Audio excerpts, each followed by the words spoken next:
Raises to 1,400. 7-4 suited for Daniel. Oh, this is right in Daniel's wheelhouse. Calls. Russ on the button. Folds. Doyle will not fold. Now it's Doyle's turn with a big pocket pair. Raise the pot. Doyle raises to 6,600. Lex folds. So does Barry. 66 is the total, right? So I owe 52, right? I just wanted to put Barry on tilt. I'm in the mood. I'm in the mood too. You're in the mood. And you bought another 100, right? I got something to win if I hit. Daniel calls. It was no surprise that the two guys I was against came after me the next hand. Daniel looking to snap Doyle's big pair off. 10-7-10. Daniel does hit bottom pair. Safe board for Doyle, and it could be trouble for Daniel. He may have caught himself a costly piece of it. 18. Doyle bets 18,000. We're early in the game, and Daniel knows Doyle is already stuck nearly 100 grand. He might think Doyle's steaming with this bet.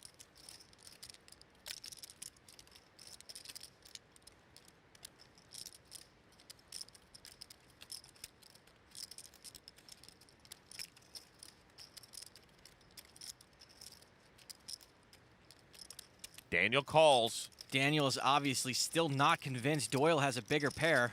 Well, things really got real in a way that they didn't have to. For multiple reasons, Daniel Negreanu did not have to initially enter the pot when Greenstein opened in early position with 7-4 suited. Daniel Negreanu certainly did not have to call the sizable 3-bet by Doyle Brunson out of the small blind with 7-4 suited, but he did because he's Daniel Negreanu is 2010 and he loves these hands. Everybody knows about it, right? But another thing that's making this pot different than a lot of other ones is Doyle's sizing on the flop. Jonathan, dive into it. Well, okay. He bets 18,000 into a pot of 15,600. That is wild and crazy, especially from a 2020 lens where I think a normal C bet might be something like $3,600, maybe as much as 7,000, but like hard to almost ever see anyone betting more than that, especially on this very dry flop, 10-10-7 rainbow. The only draw that Daniel reasonably has here is 8-9 suited. I guess he could have a few others too. I just don't know why Doyle needs to bet this much at this time. It seems really strange. The one factor that's important to keep in mind is literally the hand right before this. Doyle lost a monster pot to Barry Greenstein with trip threes, and it's possible he thinks the image of him is that he's steaming right now and on tilt, and so he's making big bets, thinking he's more likely to get called anyway. My only other guess is he thinks if Daniel's got a pair, Daniel's calling, and it doesn't matter, so you might as well size it up. Yeah, I mean, that may be the case. I'm not really sure what Daniel's plan is. As we see, he did call with the 7. I don't know if he's calling with pocket 6s and lower. We know he's probably calling with 8s and 9s because he called with the 7, clearly. It feels like Doyle's targeting jacks. Like he wants Daniel to have jacks, which is a rarity because he flatted the initial raise pre-flop, right? So it makes it less likely that Daniel has jacks, although it's still possible. It's ambitious to target one hand, so there might be more at play. He might be recognizing that Daniel has a lot of gut shots and open-enders in his range, wants to charge the maximum to those. But, you know, when you bet 18K, you're for sure getting action from a 10 or better, and you might not get action from everything else that you want to get action from, which makes this seem like an unusual bet. But as we see, of course, Daniel calls, but should he call? I know he flopped to 7. I know he called pre-flop, so it feels weird to fold, but the sizing changes things. Should he consider folding? I think he absolutely should consider folding right now. The fact that the 10s are paired and Doyle overbets anyway, not great. The fact that the 10s are paired means that we have less outs if we're behind, like we are as Daniel, right? Instead of hitting, we can't hit a 4, it doesn't help us. We need running 4s or any 7. So really we have 2 outs to hit here. That's not good either. I guess once in a while we're drawing dead, but I don't think we have to reasonably worry about that. I think our 2 outs are good almost always as Daniel. But that's not enough. I think with this size bet, when it's Doyle, I think we should probably just fold. It can't be that bad to call, though, in position, as long as we have a plan, as Daniel, of what we're going to do, depending on what Doyle's actions are on the turn. I think that if we do call, that plan should be to bluff later. Now, I'm going to have some caveats to that, but it feels like the best way to play this in this situation, if you think you have fold equity against overpairs, that's the main caveat, is to play this hand more as a bluff than as a bluff catcher, because, one, we block 7s full, which is Doyle's only full house in his range. He doesn't have 10-7. It's Doyle. He probably doesn't even have pocket 7s. but No. I would guess his pre-flop range is something like ace queen plus and nines plus. So as Daniel, we're the guy with 7-4 suited. We can have a lot of tens. I think our plan should be to rep a 10 while we block Doyle's only really potential full house. I think that's the best overall plan. Now, it's a bad plan if Doyle's going to call with his overpairs anyway, of course. Yeah, and if we think he's steaming, I don't know if Daniel actually thinks that, but if Daniel is sitting there thinking like Doyle might be on tilt right now, Doyle's less likely to fold his big overpairs. Almost certainly, right? Like he's not going to fold queens plus or probably even jacks if we make a play at him. He's just going to, you know what it's like when you're on tilt, right? People don't fold when they're on tilt and they have something. They're like, I call anyway. Like that's what they do. And that's one of the reasons why you want to play with people who are on tilt, actually, I mean, it's right? Doyle Brunson, though. He can't really be on tilt to that extent that often, right? Or else he couldn't be profitable for all of those years. I agree. But I'm saying if we as Daniel think there's any of that going on, it makes this plan not great either because we're probably not going to be very successful with most of our bluffs. That's all. Yeah, which is why I think a fold is the best play. Yeah. I want to say something before we get started, and it's about Nitrogen Sports Poker, Grant. It's about how great it is, Grant. Grant, it's about the glory and the majesty of our monthly poker tournament, Grant, where there's 1,000 buy-ins guaranteed, but we only get like 200 people, and we're capped at 300, meaning there's always a massive overlay. Grant, they also have sports betting. They also have casino games. Grant, it's a Bitcoin-only poker site, Grant, which means withdrawals in 90 minutes, Grant. You have to use the link that is on our pinned tweet when you sign up for Nitrogen to get access to that tournament. Also, we already started. So before we get started, again, I guess, is what you meant to say, Jonathan. I don't know what I meant to say, man. I just was rolling. The turn, the 5 of clubs. Neither player improves. Doyle still got the best hand. The 5 wouldn't have changed much, so if Doyle liked his hand on the flop, he should still like it now. Guess I just got enough for one bet. Doyle shoves. This is a pretty big bet for Daniel to think his 7 is good. Every time I watch, Doyle always has kings. Close. Doyle always has kings. I don't feel like you have kings, though. You are 100% correct. Could be drawing completely dead, right, if you have a 10? Daniel's not drawing dead, but it's more likely your marriage will end in divorce than Daniel will catch up here. There's only 1 7 left in the deck. Got the Doyle Brunson hand, the 10 deuce. Some smells about this hand.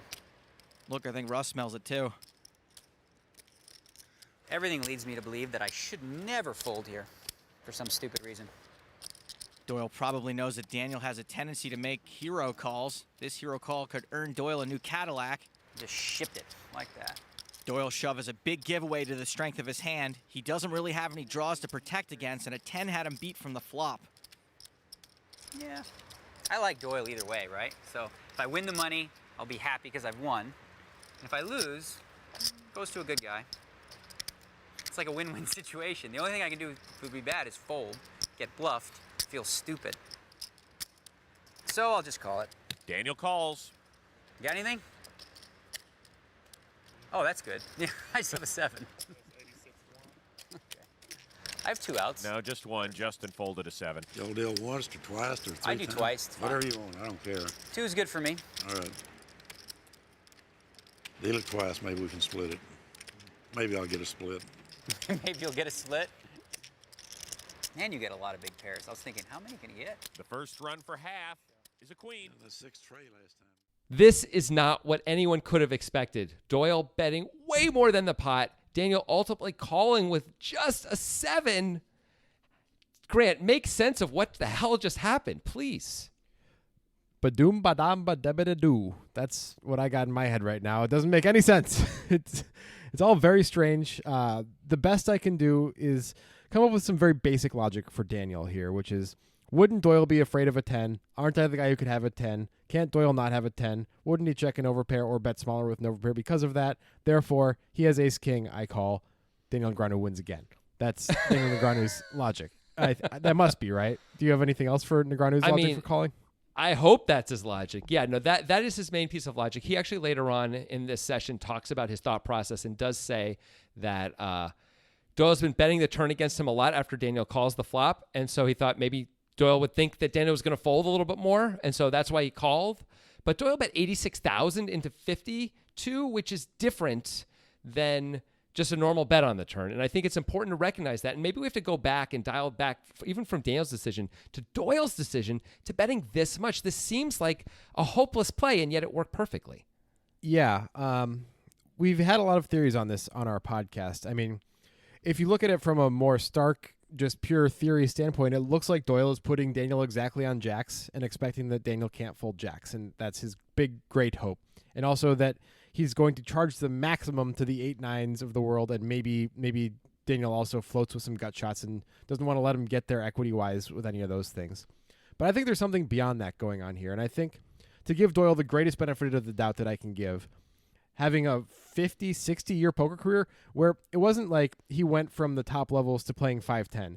This guy was at the top of the game for his entire career, right?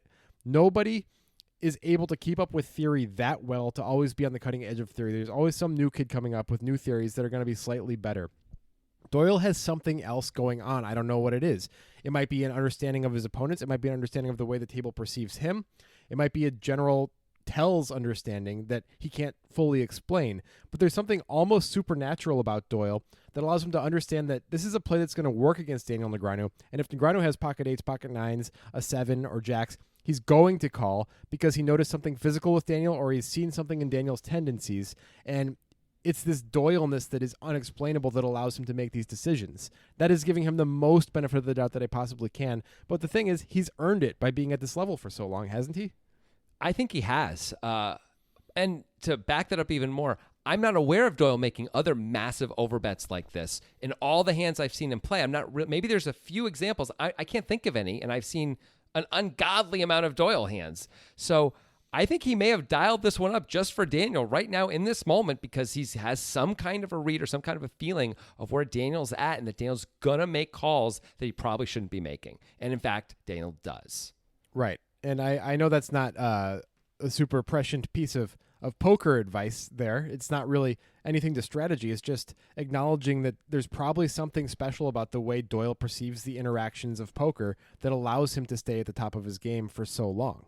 Okay, but there is something everyone can take from this, ourselves included, I think, which is if you believe your opponent is about to make a really big mistake, give them the opportunity to. So if you think this guy's going to call anything, don't bet 3/4 of the pot. Bet the pot and a half. Bet 2 times the pot. Bet way more than you otherwise might. Like if you're thinking, I should size it up here because this guy's going to call, size it way more up than you would.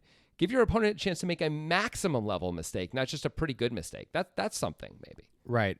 But without all of that supernatural stuff or near supernatural stuff, just seems like a game theory disaster that Doyle's making, and he gets lucky that Negreanu makes a huge hero call that is way incorrect. That's the Occam's razor explanation. But I'd like to give Doyle more credit because of his unprecedented amount of success for an unprecedented amount of time. I think he's earned that. So there is something else there. I truly do believe that.